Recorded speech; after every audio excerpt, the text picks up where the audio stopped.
Chapter 21, Good and Evil. And one of the elders of the city said, "Speak to us of good and evil." And he answered, "Of the good in you I can speak, but not of the evil. For what is evil but good, tortured by its own hunger and thirst? Verily, when good is hungry, it seeks food, even in dark cavest, and when it thirsts, it drinks even of dead waters. You are good when you are one with yourself, yet when you are not one with yourself, you are not evil. For a divided house is not a den of thieves, it is only a divided house. And a ship without a rudder may wander aimlessly among perilous isles, yet sink not to the bottom. You are good when you strive to give of yourself, yet you are not evil when you seek gain for yourself. For when you strive for gain, you are but a root that clings to the earth and sucks at a breast. Surely the fruit cannot say to the root, "Be like me, ripe and full, and ever giving of your abundance." For to the fruit giving is a need, as receiving is a need to the root. You are good when you are fully awake in your speech, yet you are not evil when you sleep while your tongue staggers without purpose. And even stumbling speech may strengthen a weak tongue. You are good when you walk to your goal firmly and with bold steps, yet you are not evil when you go thither limping. Even those who limp go not backwards. But you are strong and swift. See that you do not limp before the lame, deeming it kindness. You are good in countless ways, and you are not evil when you are not good. You are only loitering and sluggard. Pity that stags cannot teach swiftness to the turtles.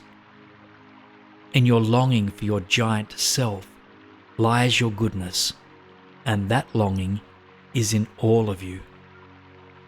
But in some of you that longing is a torrent rushing with might to the sea, carrying the secrets of the hillsides and the songs of the forest. And in others it is a flat stream that loses itself in angles and bends and lingers before it reaches the shore. But let not him who longs much to say to him who longs little, "Wherefore are you slow and halting?" For the truly good ask not the naked, "Where is your garment?" nor the houseless, "What has befallen your house?"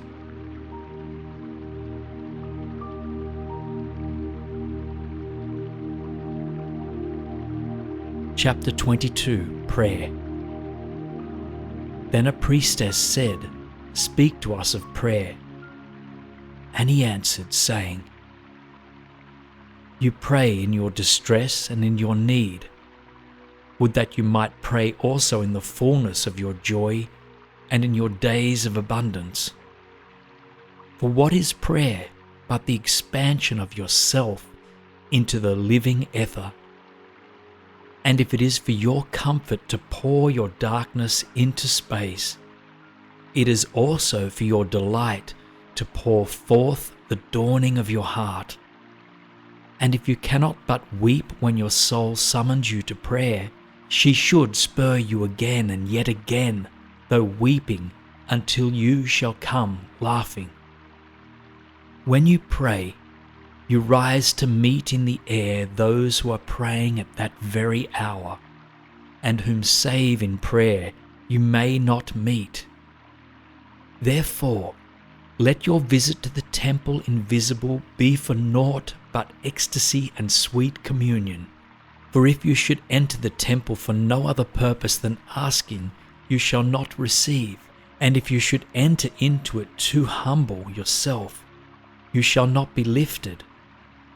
Or even if you should enter into it to beg for the good of others, you shall not be heard. It is enough that you enter the temple invisible. I cannot teach you how to pray in words.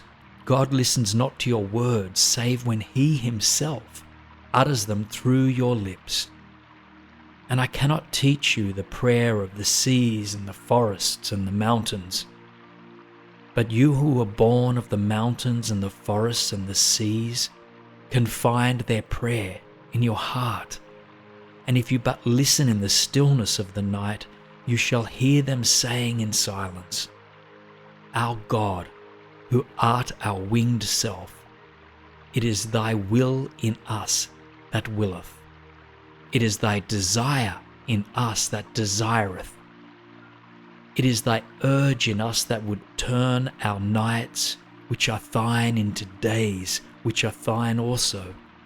We cannot ask thee for aught, for thou knowest our needs before they are born in us. Thou art our need, and in giving us more of thyself, thou givest us all. Chapter 23. Pleasure. Then a hermit, who visited the city once a year, came forth and said, Speak to us of pleasure. And he answered, saying, Pleasure is a freedom song, but it is not freedom. It is the blossoming of your desires, but it is not their fruit. It is the depth calling unto a height, but it is not the deep nor the high. It is the caged taking wing, but it is not space encompassed. Aye, in very truth, pleasure is a freedom song, and I fain would you sing it with fullness of heart, yet I would not have you lose your hearts in the singing. Some of your youth seek pleasure as if it were all, and they are judged and rebuked. I would not judge nor rebuke them. I would have them seek, for they shall find pleasure, but not her alone. 7 are her sisters, and the least of them is more beautiful than pleasure. Have you not heard of the man who was digging in the earth for roots and found a treasure? And some of your elders remember pleasures with regret, like wrongs committed in drunkenness.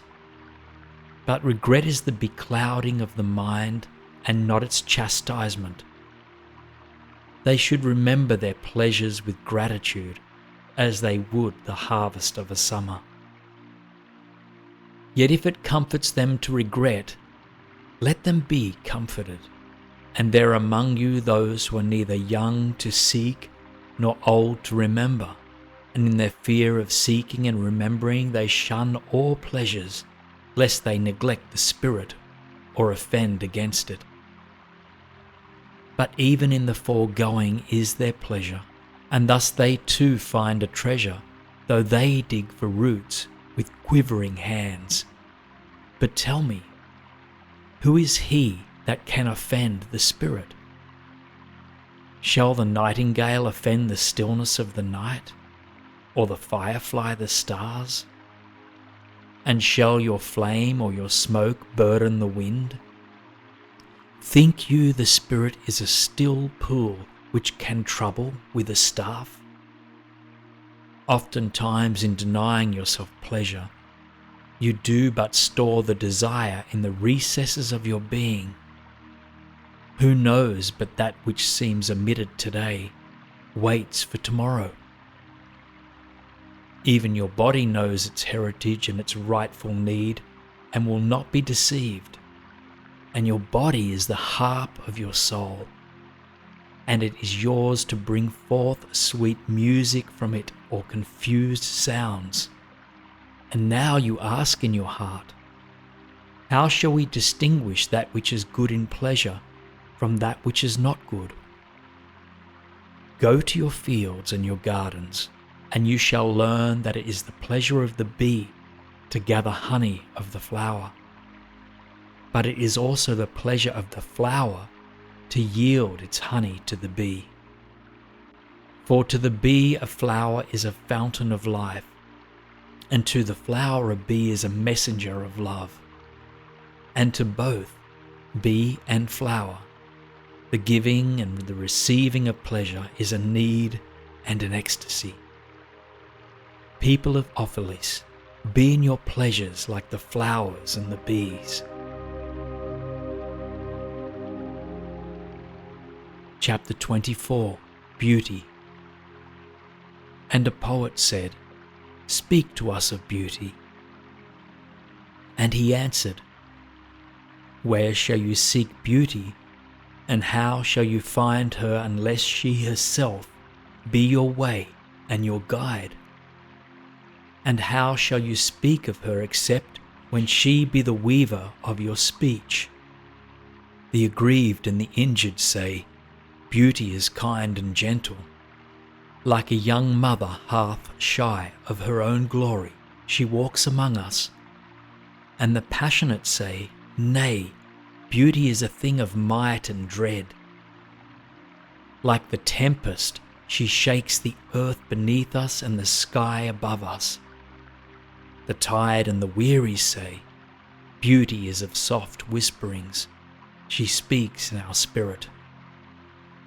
Her voice yields to our silences like a faint light that quivers in the fear of the shadow.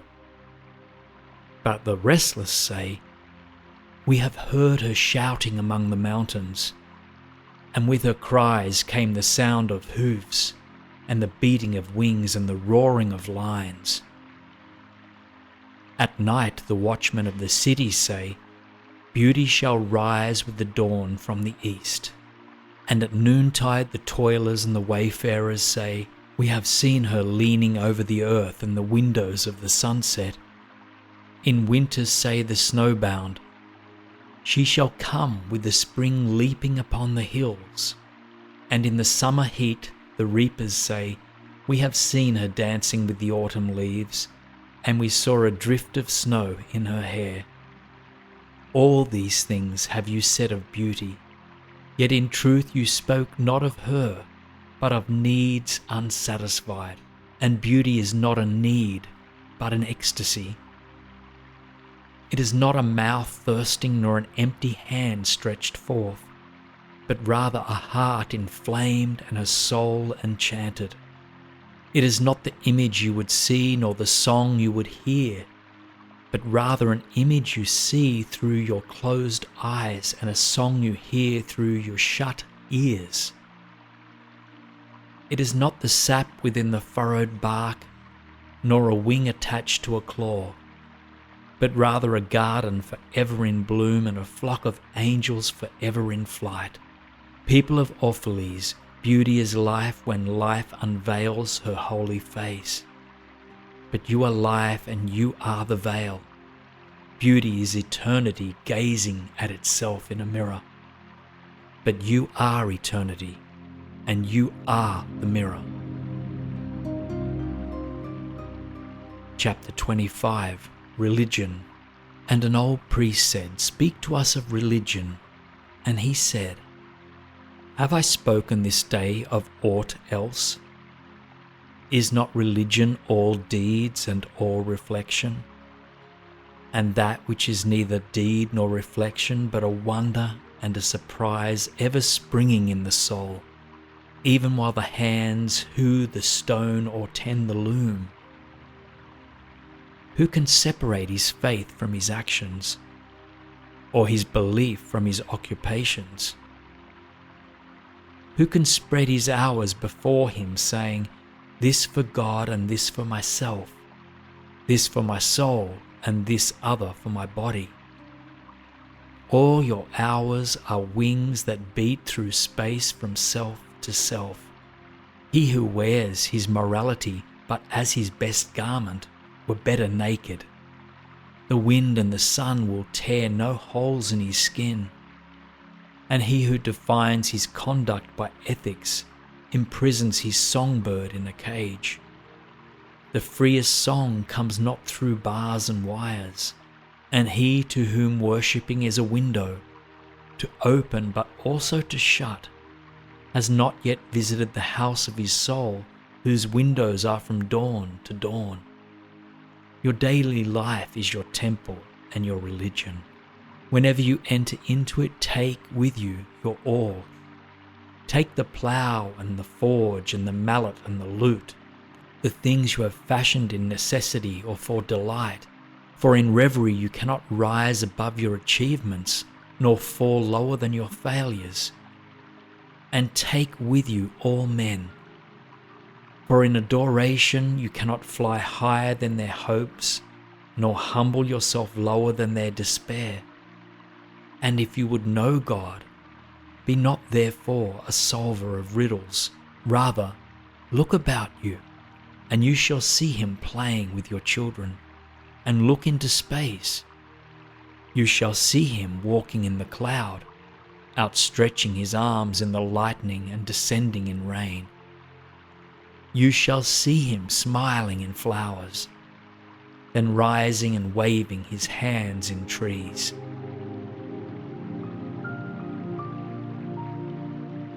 Chapter 26, Death. Then our Mitra spoke, saying, We would ask now of death. And he said, You would know the secret of death, but how shall you find it unless you seek it in the heart of life?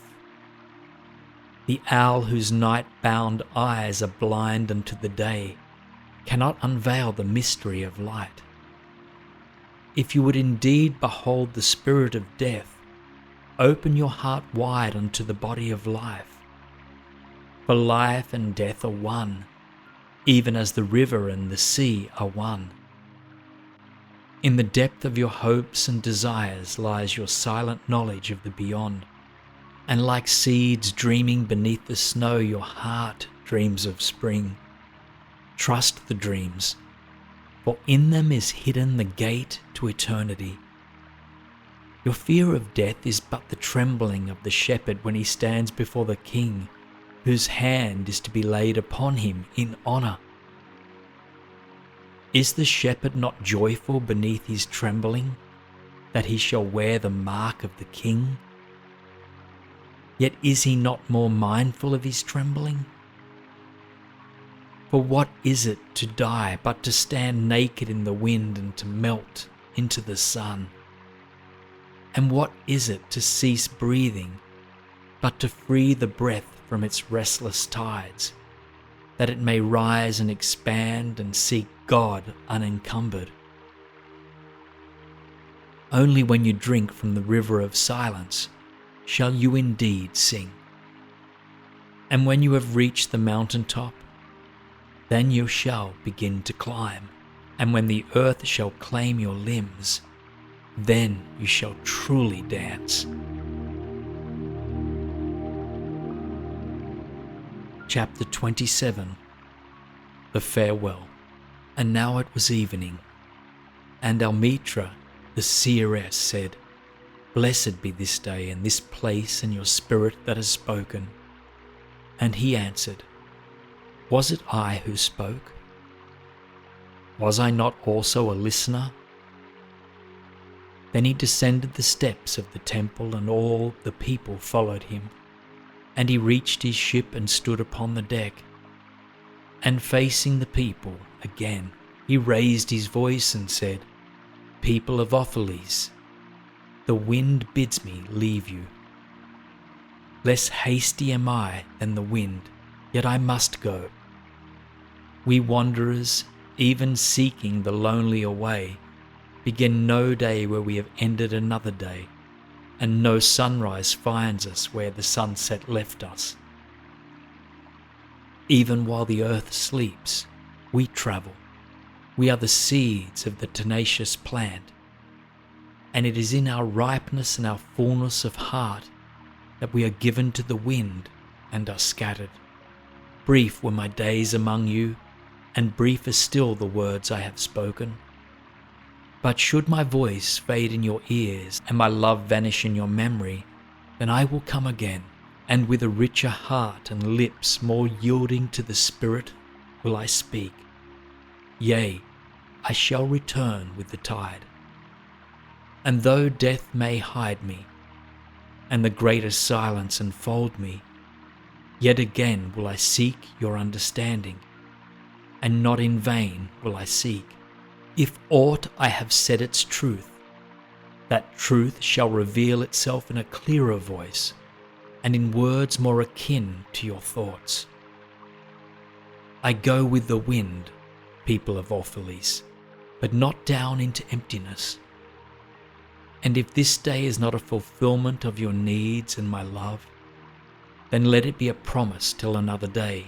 Man's needs change, but not his love, nor his desire that his love should satisfy his needs. Know therefore that from the greater silence I shall return.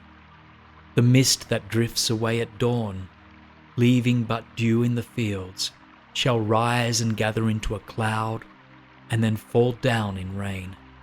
And not unlike the mist have I been. In the stillness of the night I have walked in your streets, and my spirit has entered your houses. And your heartbeats were in my heart, and your breath was upon my face, and I knew you all.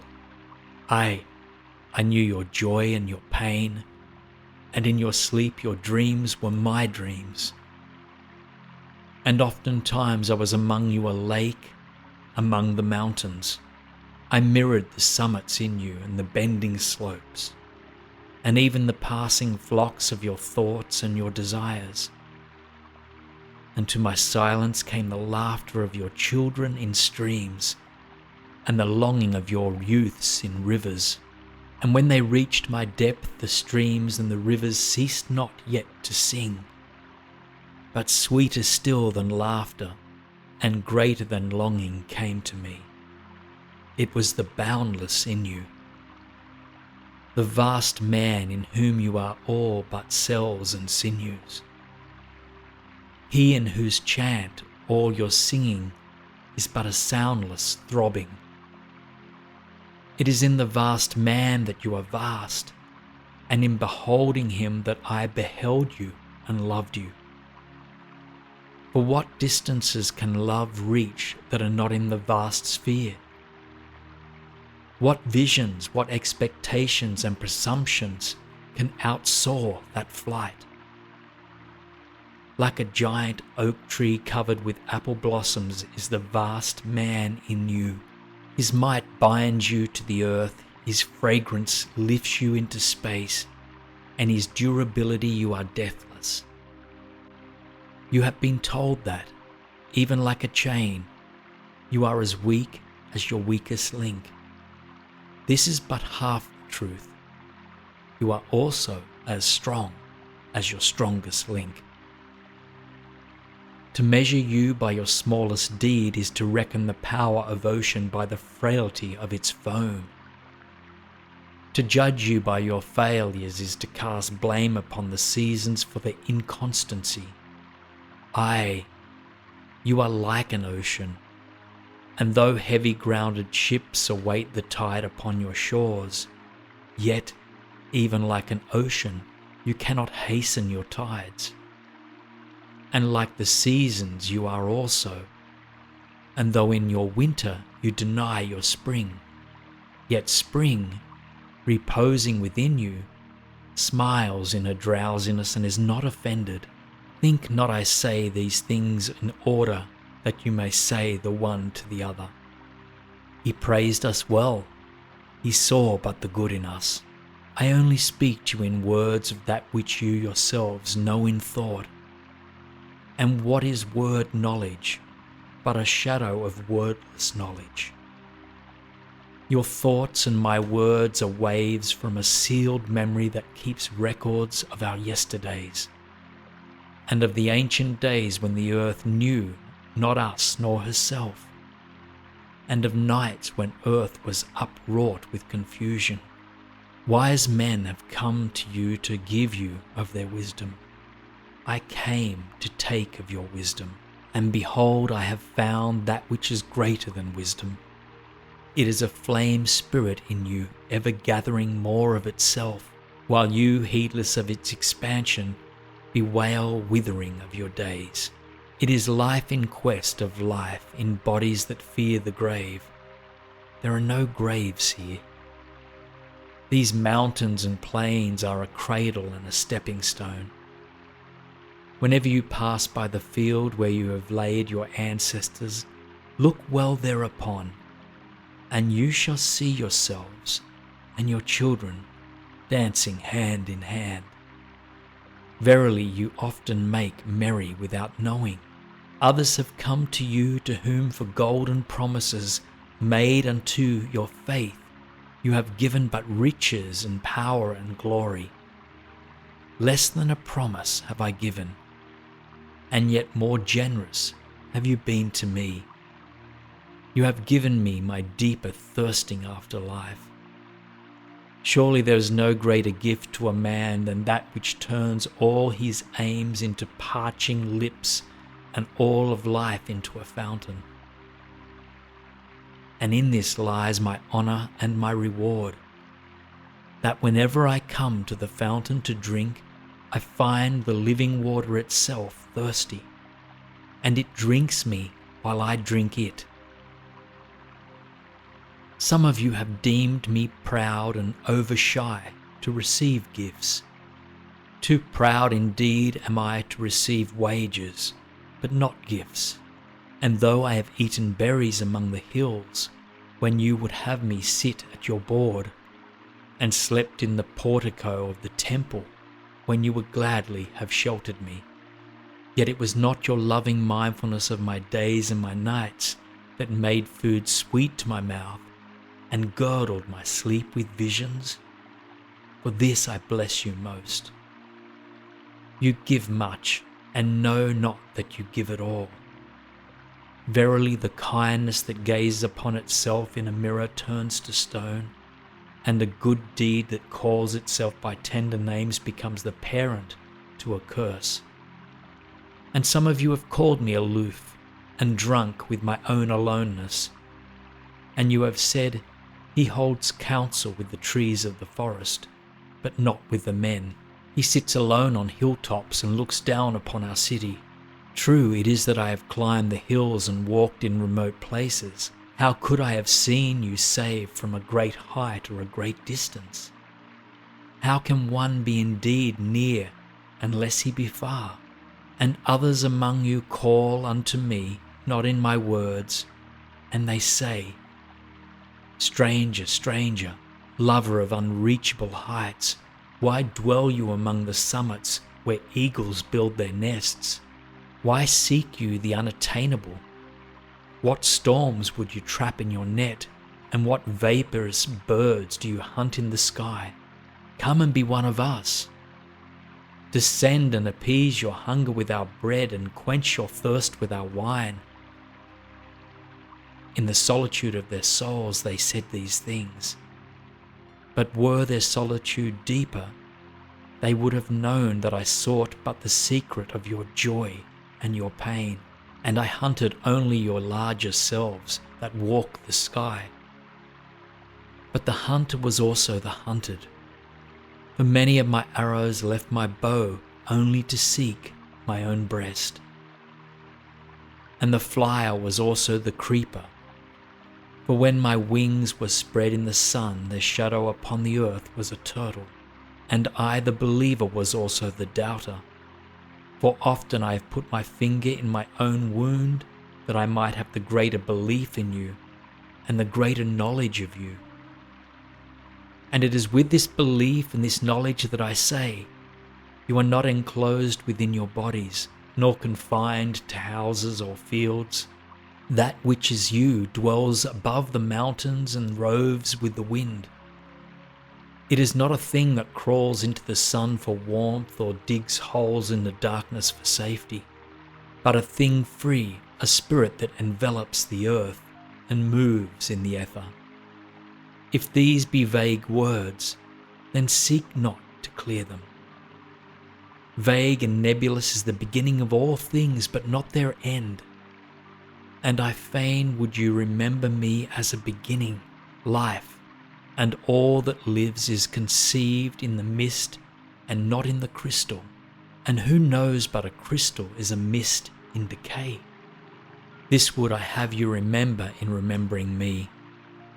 That which seems most feeble and bewildered in you is the strongest and most determined, It is not your breath that has erected and hardened the structure of your bones, and it is not a dream, which none of you remember having dreamt, that builded your city and fashioned all there is in it. Could you but see the tides of the breath, that you would cease to see all else? And if you could hear the whispering of the dream, you would hear no other sound. But you do not see, nor do you hear, and it is well. The veil that clouds your eyes shall be lifted by the hands that wove it, and the clay that fills your ears shall be pierced by those fingers that kneaded it. And you shall see, and you shall hear, yet you shall not deplore having known blindness, nor regret having been deaf. For in that day you shall know the hidden purposes in all things, and you shall bless darkness as you would bless light. After saying these things, he looked about him, and he saw the pilot of his ship standing by the helm and gazing now at the full sails, and now at the distance. And he said, "Patient, over patient, is the captain of my ship. The wind blows and the restless are the sails. Even the rudder begs direction. Yet quietly my captain awaits my silence. And these my mariners who have heard the choir of the greatest sea, they too have heard me patiently. Now they will wait no longer. I am ready." The stream has reached the sea, and once more the great mother holds her son against her breast. Fare you well, people of Opheles. This day has ended. It is closing upon us even as the water lily upon its own tomorrow. What was given us here we shall keep, and if it suffices not, then again must we come together and together stretch our hands unto the giver. Forget not that I shall come back to you. A little while, and my longing shall gather dust and foam for another body. A little while, a moment of rest upon the wind, and another woman shall bear me. Farewell to you and the youth I have spent with you. It was but yesterday we met in a dream. You have sung to me in my aloneness, and I of your longings have built a tower in the sky. But now our sleep has fled and our dream is over, and it is no longer dawn. The noontide is upon us, and our half-waking has turned to fuller day, and we must part. If in the twilight of memory we should meet once more, we shall speak again together, and you shall sing to me a deeper song. And if our hands should meet in another dream, we shall build another tower in the sky. So saying, he made a signal to the seamen, and straightway the weighed anchor and the cast ship loosed from its moorings, and they moved eastward. And a cry came from the people as from a single heart, and it rose into the dusk and was carried out over the sea like a great trumpeting. Only Almitra was silent, gazing after the ship until it had vanished into the mist. And when all the people were dispersed, she still stood upon the sea wall, remembering in her heart his saying, "A little while, a moment of rest upon the wind, and another woman shall bear me." The end.